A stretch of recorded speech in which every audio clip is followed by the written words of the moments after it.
Welcome to the Hyper Fast Show, where we believe unlimited growth in business and life is created by surrounding yourself with people who have been where you are going.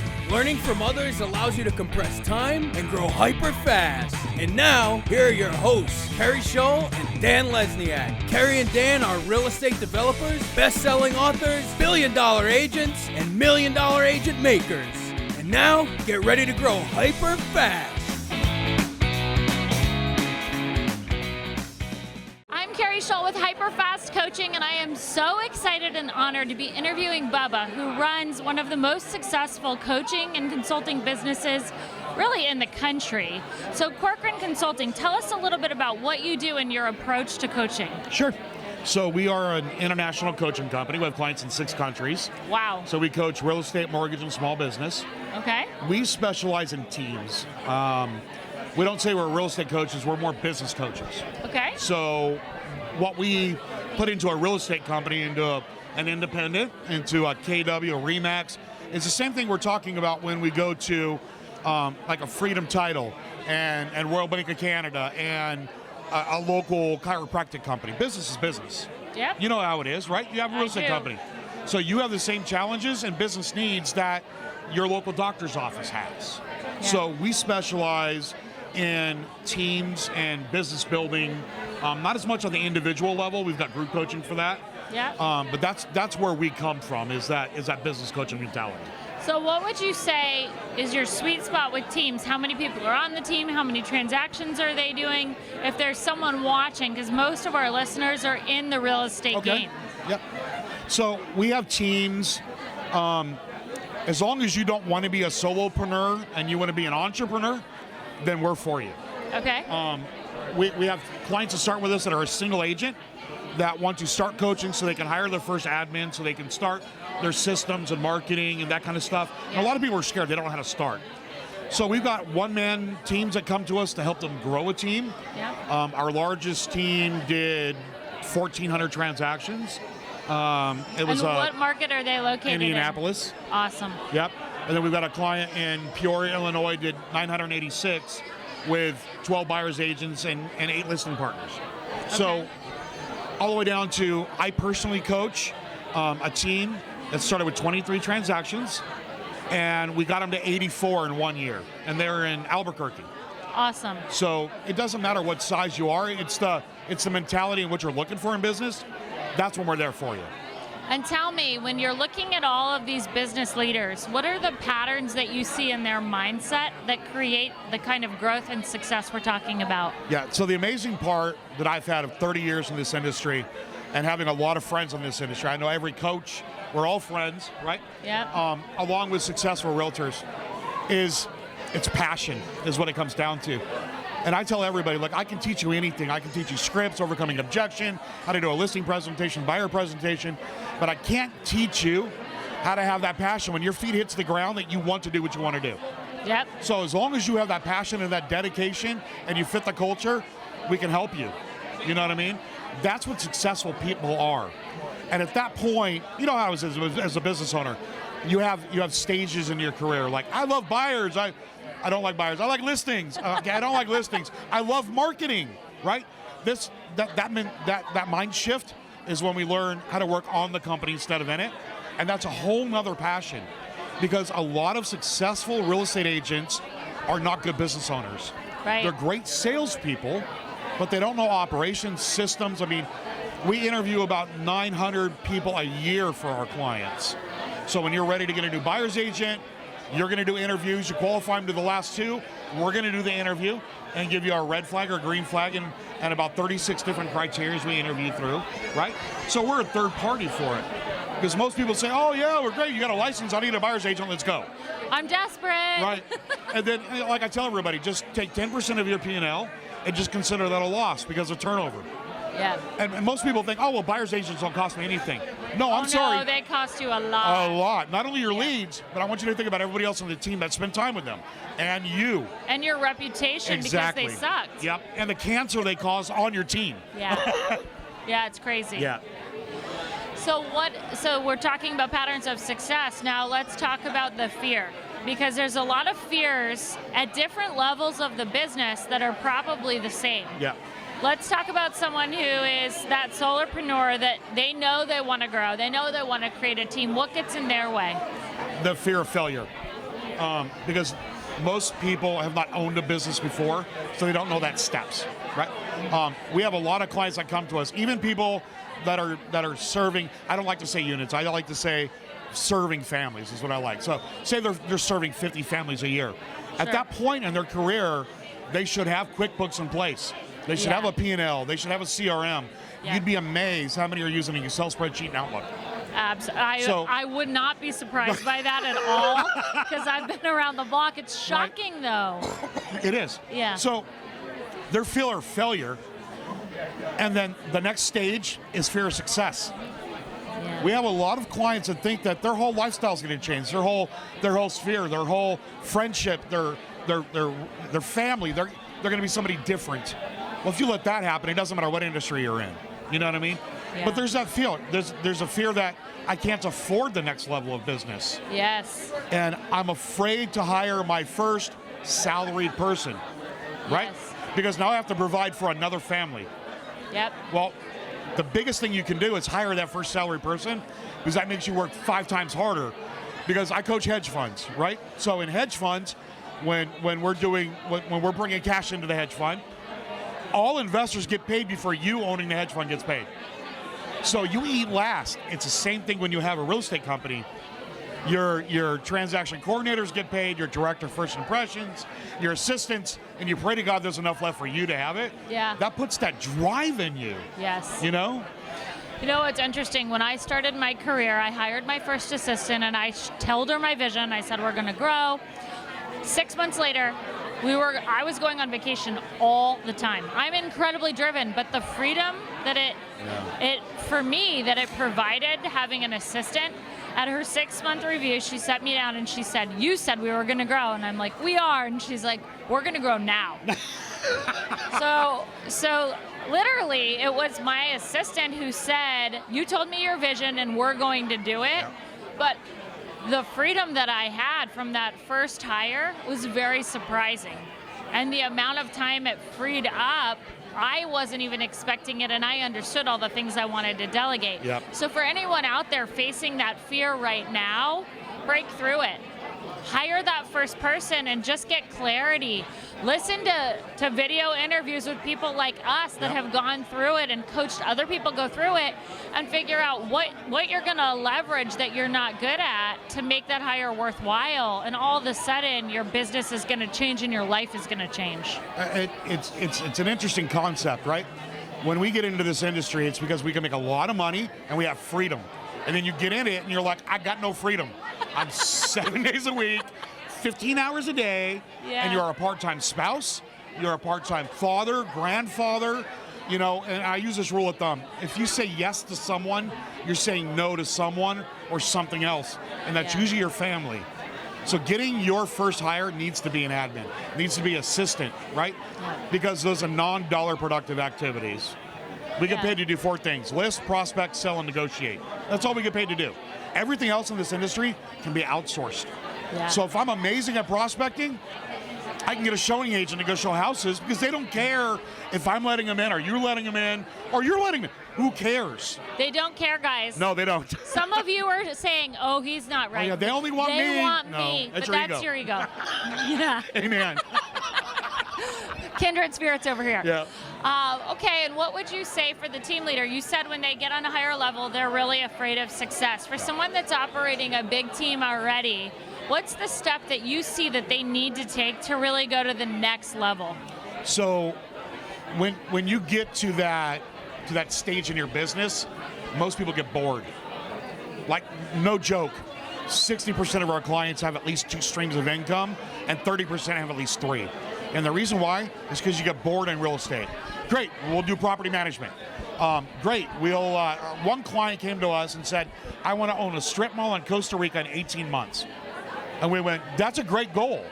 14 months later, paid cash for a strip mall in Costa Rica, lives in Costa Rica 6 months a year, and lives in the US 6 months a year, has a real estate company in Costa Rica and here, and the one here is growing faster than the one in Costa Rica.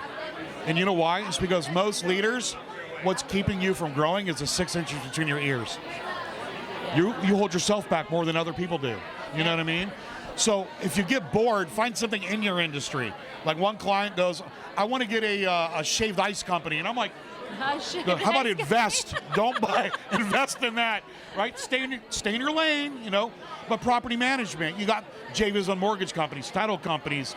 And there's so many ways of being able to do it, because as owners, as CEOs, we always want to see that next level, right? Our job is to look on the horizon, and our team's job is to look on the doorstep. So what's that next step going to be? And a lot of times it's because we're not challenged enough. Yeah. So boredom. One of the things that came to my mind when I asked that question was also being bold enough to step out of production. Oh God, yes. That is a big hurdle. A lot of agents are convinced they can't step out of the listing side. So there are tons of examples throughout the country of people who have stepped away from the buy side. And so even though people have limiting beliefs around that, and some of you listening may be in that boat where you feel like you can't step out of the buy side. Yep. Where I feel like people really, really get stuck is stepping out of the list side, because they get so much of their identity by their success in doing that it's a fear of being replaced and a fear of really not being good enough in some way. So I would say, separate of the boredom, that boredom comes usually once they've gotten out of production. True. That is very because then true. all of a sudden they have all this free time and they're not really sure where they're valuable. But when you're at that point where you're robbing time from your family to give to your business, it's usually because you're leading a team and you're the visionary. You're responsible for creating the next steps in the growth plan to keep your people engaged. And yet you still have one foot on the ship of doing listings and supporting the clients. And what would you say to somebody who they know that they're failing their family? They know that they don't have the time, but they're afraid to leave production. So I'm glad that you said that, because you are correct. That does happen before the boredom stage. It's a difference between working on your company and working in it. A lot of people stay in production because they feel, well, with my listings, I don't have to pay commission, so I get more money into the company and I can pay for more things. You know what? That's the first step that you're going to have to go through.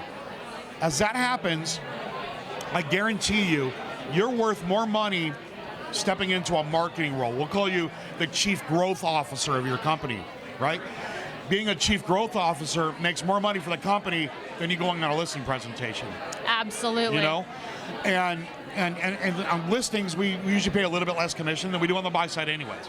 So absolutely. It's not like somebody can handle, a good listing partner can probably handle 50 listings, right? Yes. With a good coordinator. I've got some clients that have about 80, but there's assistant and a transaction coordinator, right? Yep. You can't do that by being a CEO of your company, managing a team, being the chief growth officer, the marketing director, and then stepping into the role of what's the next step for the company. And you don't have time. And trying to recruit. Right. Right? Which if you're really doing a good job growing your company, that's your biggest responsibility, recruit and retain the talent. Yep. And help them have a vision for their growth plan and their future. So when you're talking to a client who's at that place and they're facing that fear, how do you get them past it? I'll tell you the best way to get past it is for me to put them in contact with another client that went through that. Yeah. So it's great that we coach it. That's the amazing part, right? Is I can say in 30 years I've had this many clients do it. And it's great to hear it from me. It's great to hear it from a coach. Yeah. But when I say, look, if you were one of my clients, I'd be like, why don't you call Keri? You know, she went through the same thing. It's the same problems with children and a spouse and a life and same challenges that you did. You're not the first one that's had the same problem with a boat, man. It's not. We all steered the same channel. We did, right? Yeah. Because a lot of times they don't want to listen to that part of it. They want to give themselves excuses on why they can't do it. Yes. Instead of listening to 8 people that eradicated all those excuses and did it and looks back and says, I wish I would have done it 2 years earlier. Yeah. It's taking that next step in your business is the same thing that I explain when we terminate somebody. I've never terminated somebody and said, man, I wish I would have done that 3 months ago. You always do, but we always wait. We'll give them another chance or whatever. It's the same thing when you step out of production and you become the true CEO of your company. You look back and go, God, if I would have done that 6 months earlier, just think where I would have been. I would have had 2 more listing partners, 2 more buyer's agents. I could have actually invested more money into marketing instead of into me out beating the streets, right? Yep. It's business, and no matter what kind of business you're in, it's a mental game. Yeah. The 6 inches between your ears is the most powerful tool that you have, and it's the scariest thing to challenge, especially if you haven't been through it before. Yeah. You know? Well, and to that point, if your mindset and your energy is the most important thing you have as a leader, and you're depleted and you're exhausted because you're taking on too many roles, do you think you're missing opportunities to recruit talent? Do you think you're the most magnetic human being that you could be for your loved ones, for your team, for your community? No, absolutely not, because you're exhausted, overworked, your clients are suffering, your relationships are suffering, your legacy of referrals is suffering. So what I would tell you is take the leap. Like, if you know you're there, just do it. Yep. And find the right talented person, make it your mission to have them start shadowing you. So a lot of people ask, like, how do you do it? Okay, I'm ready to do it. How do I do Yep. it? So what do you tell people about that? I will, but I want to include one more thing in what you just said. Sure. Your current team suffers more than anybody else. And this is when we start losing agents. It's because you're unsure. You're mentally not there to support them and their needs, along with your family. Like, literally, you've destroyed both parts of your life at that moment. Yep. You know, so making that leap actually gives clarity to the team also, right? So my rule of thumb was, when I'm hiring a listing partner, it's done in 3 stages, and it's over 15 listings. Okay. So you'll come with me on the first 5, and I'm going to do every step of it. For the next 5, I break the listing presentation into 5 sections. Okay. And I'll do 4 and you do 1, right? So for the next 5, you'll do 1 of each part of the sessions, and then on the next 5, you do the entire thing. I'm just there to support it. Okay. And if we do that accordingly, and most of the time I don't even pay commission on those. Like, you should pay me to come on my listing. Yeah, because You know you're what I mean? learning. You're Right, you're soaking learning. in a lot of knowledge. And a lot of times we'll offer like a salary during that, or some kind of Yep. leadway that goes into it. It's the final 5 is what most people fail on. You're like, you came with me, you've seen me, you've done it great. Now go on your own. Yeah. And then that's when they stumble. Yep. I guarantee you, agents will stumble with you in front of them more than the consumer. Oh, yeah. So if they can make it through those 5, trust me, they're golden thereafter. Now, Yeah. I've implemented one little thing. And some of my clients that just have to be there, like, they're control freaks. It drives me nuts, man. But anyways, they're control freaks. Yep. I say, do this. Why don't you do a little welcome video, a little 2-minute welcome video, and the listing partner can show it at the listing. That way you're not there, but it still strokes your ego, and you can get the message that you want, but let them be free. Like, you have to push them out of the nest. They got to learn how to fly. Yep. And the longer you coddle them, they're going to resent you more, actually. It's a Yep. waste of their time, and they're not seeing any growth, and you're not one step closer to your goal. And you're not going to keep talent. No. Because they're going to feel stifled. Exactly. So our process is a little different now than it used to be. In the olden days, I used to have them shadow me on the listing appointment, and now I won't go on a listing. So the way our training works, we walk them through a series of videos where they understand the absolute structure of our presentation and how we do it. And then they go and shadow our listing agents. So we have 4 full-time listing partners.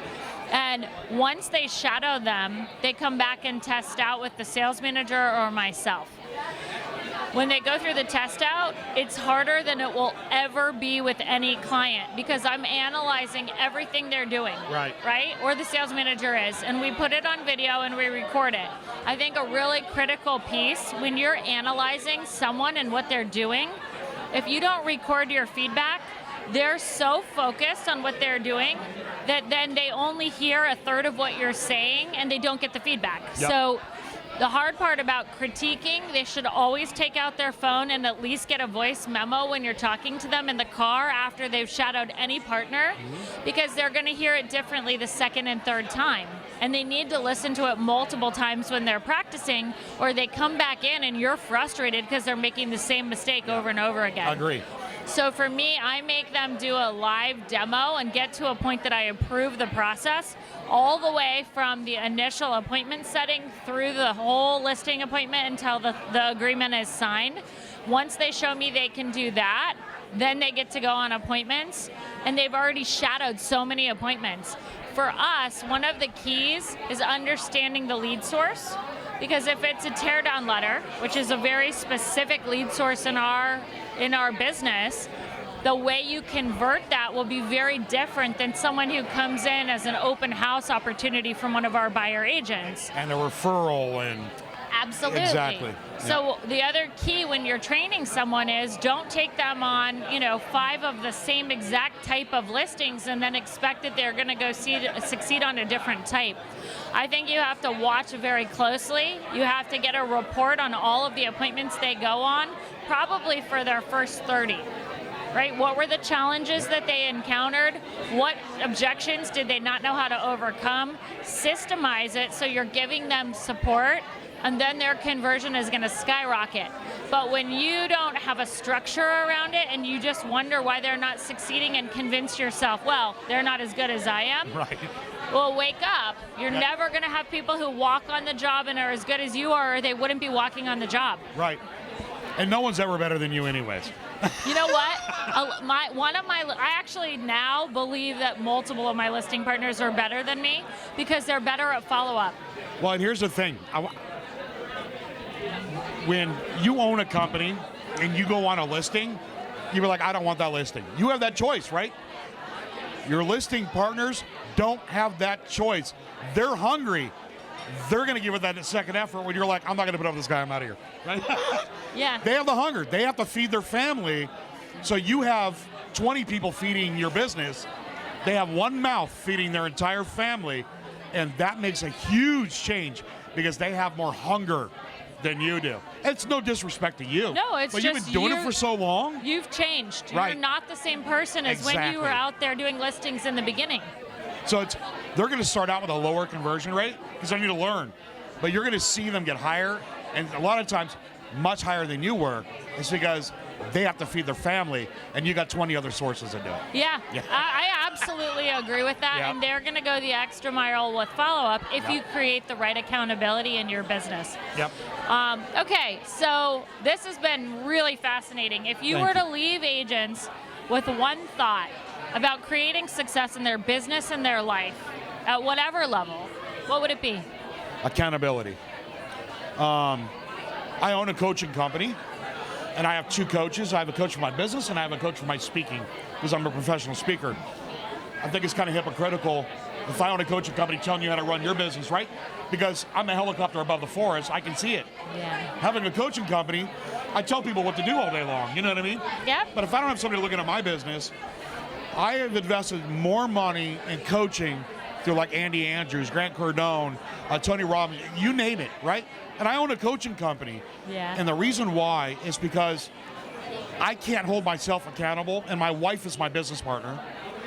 I won't let her hold me accountable, and I don't want to hold her accountable because we've been married way too long and we got 6 grandkids.